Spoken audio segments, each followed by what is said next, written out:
Good morning, troopers and guests. We want to welcome you to this year's historical presentation for the 9th and 10th Horse Cavalry Association reunion. This year is a little bit different in that we're doing everything via video, and this is my session to come to you this year.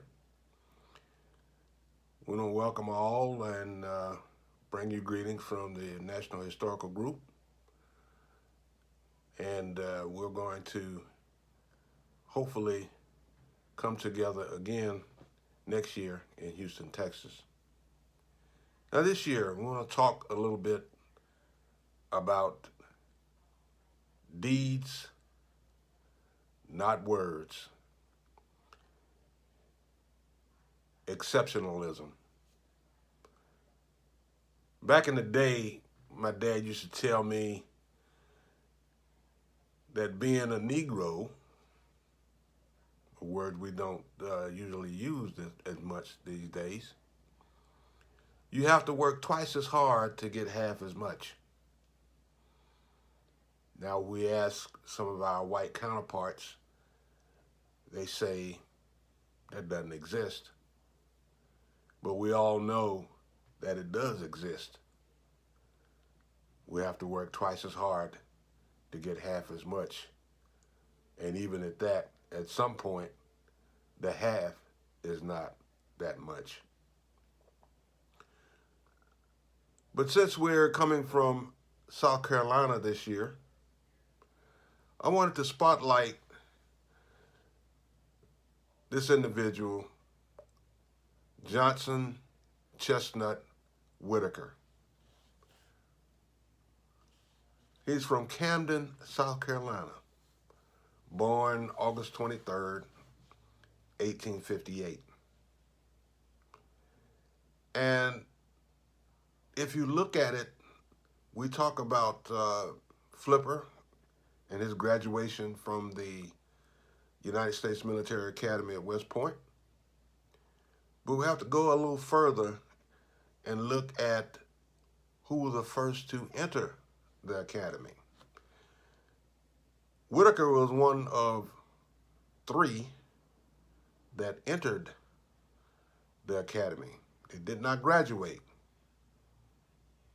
because they faced some of the same obstacles that we talked about with Flipper. At any rate, he was one of the first to enter the military unit at West Point. We're going to step back a minute. Whitaker was born a slave on the Chestnut plantation. Thus, the middle name, Johnson Chestnut Whitaker. He was an eager learner, and he learned at a fast rate. He learned how to read and write. And he studied privately under a gentleman by the name of Richard Greener, and that's Greener.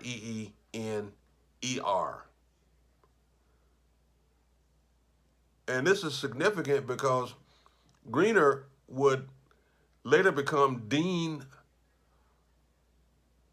at Howard University over his law school. So as you can see, as we go through this process of spotlighting one individual, we come across other individuals that have worked and set up a foundation for moving forward for their own communities. Now, from the time that Whitaker was on the campus at West Point, at that particular time, he was the only black cadet on campus. And as we know from our backgrounds on Flipper, he was immediately ostracized by the white cadets. Now we know that that happened because, as with Flipper, not a social word was spoken, and they barely spoke in the classroom. But on April 5th, 1880, Whitaker was found unconscious, bleeding, bruised in his room. His hands and face had been cut by razors. And the odd thing in researching Whitaker was that burned pages from a Bible was strewn all around his room. Of course, he was angry. Here we go with another angry black man. He reported the incident, but the administration said he was, oh, you're fabricating the whole thing. You're fabricating the attack. That couldn't have happened. Not at West Point. After a year, he was finally given or came before a court martial. Remember, we go back and administration at that time said, well, that didn't happen.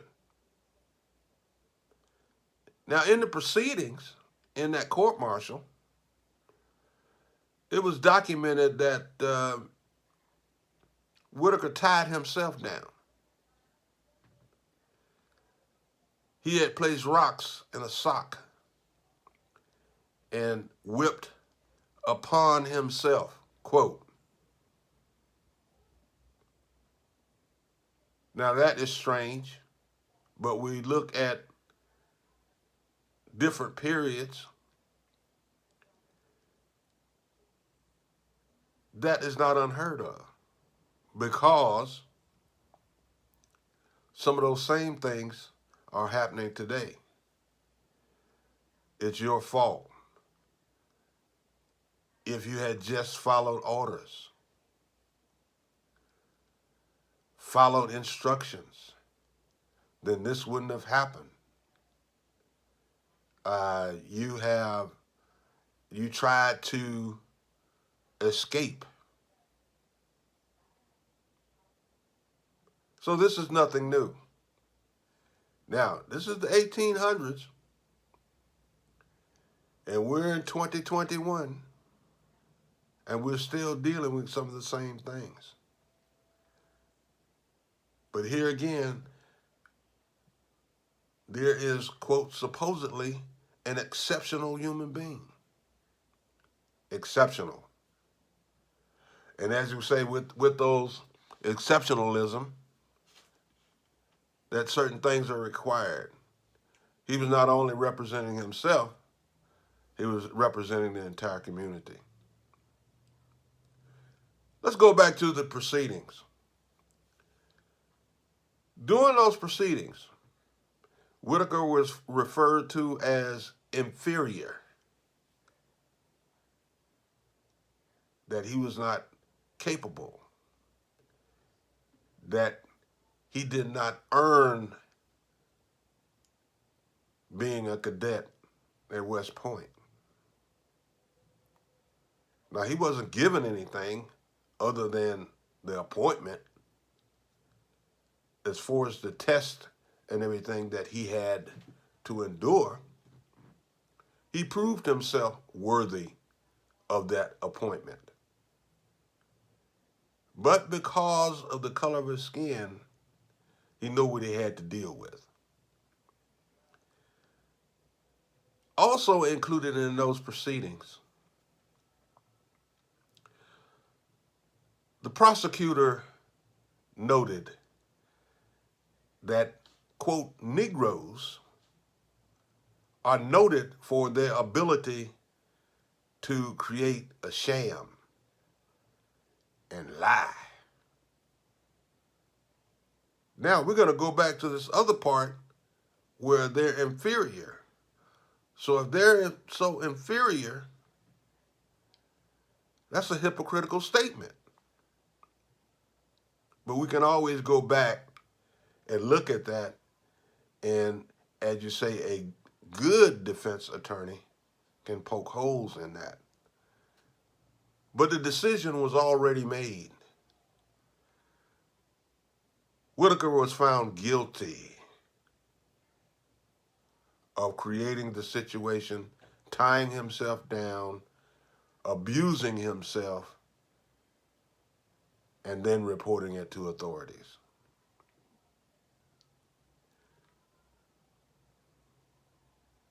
Although the guilty results was binding, the President of the United States overturned that verdict in 1883. The president was Chester A. Arthur. So, as any good academy would do for a cadet that they did not want on their facility,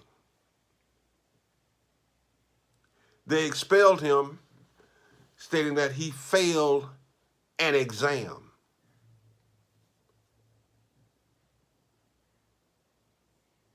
Now, in reviewing the expulsion document, or the writings, I should say, it does not say which exam.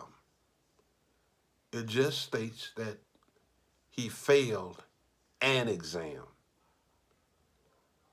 So if we go back and look, this action was going to occur no matter what. So if they reviewed it, if they didn't get the right exam, they would find an exam. But this exceptional individual went on to educate himself at even higher levels. He became a teacher, a lawyer, even a principal at a high school in Oklahoma, and also a professor of psychology at South Carolina. Now here again, remember I told you that once you start researching individuals, you come across other noted items or noted individuals in their process of going through their journey. It was noted that he attended the University of South Carolina. And I thought that rather odd. In the 1800s, late 1800s, he went to the University of South Carolina. In further research, we found out that South Carolina was a school for freed men. So we know that it wasn't the University of South Carolina of today. Go Gamecocks. Interesting tidbits as we go along through this journey. Recently, Senator Tim Scott stated that if we go along this process, who would want to serve in a racist military? Now we're going to go through the lineage of Johnson, Chestnut, Whitaker. His sons Johnson Chestnut Whitaker Jr., Miller Whitaker, served as Army officers in World War I. His grandson, Peter Whitaker, joined the Tuskegee Airmen, World War II. Now, I want you to remember that statement from Senator Cotton. It makes no sense, but the statement was made. That way we have to look past what was said and who it affected. Now, we move along down that lineage. His great-great-grandson, Judge Ulysses W. Boykin, was an Army first lieutenant in Vietnam. Now we go back to that same statement. Who would want to serve in a racist military?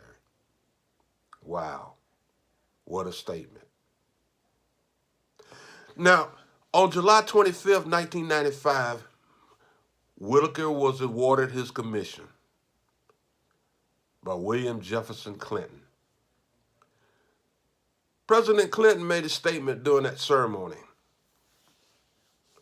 because that commission was passed on to his relatives. But the statement is profound. And like I said, we always go back and we look and see, hey, wait a minute. When we're doing that research, other things come up and show themselves. And we have to adhere to what is there. Like my old math teacher would say, don't read what you think is there, read what is there.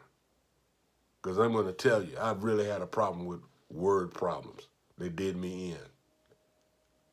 But that was to make you assess things and read things into it and come to a conclusion based on what is there. This is a statement from President Clinton. We cannot undo history. Really? But today, we finally can pay tribute to a great American, and we can acknowledge this great injustice. Wow. But I want to go back to that first line. We cannot undo history. Now, I want everybody to think about that and what we've gone over today. This is very interesting. Very, very interesting. Look at what you're presenting, and this is to those chapter historians. Make sure that you have your documentation. Don't get caught off in the weeds, especially when we're talking about history. Like in that statement, we can't undo history. And my dad used to tell me all the time, them white folks write down everything. And that was a true statement. And that's coming from a man that was only allowed to go through the 3rd grade. But the statements are profound. Now, as we close, to the chapter historians and other individuals that who will be presenting presentations, especially during Black History Month. Although our history goes 365, everyone tries to cram in our history in 1 month, which is short at that. Don't get sucked up into the catchphrase now, critical race theory. Critical race theory is not taught in K through 12. And it's only available in certain areas in college. Most undergrads won't even have it unless something changes. So everyone running around with their hair on fire talking about critical race theory, they don't know what they're talking about. But at any rate, I look forward to seeing everyone next year in Houston, God willing, in 2022. I want to close with this. To the historians and some of the folks that will be presenting in this year, there's a book called Forgotten, the United States of D-Day Black Heroes at Home and at War. The author is Linda Henvieux. That last name is spelled Henvieux. I'll leave that up to you about the pronunciation. One more time. First name Linda, last name Henvieux. Forgotten, the United States of D-Day Blacks Heroes at Home and at War. I thank you for your time. Have a great day. Blessings.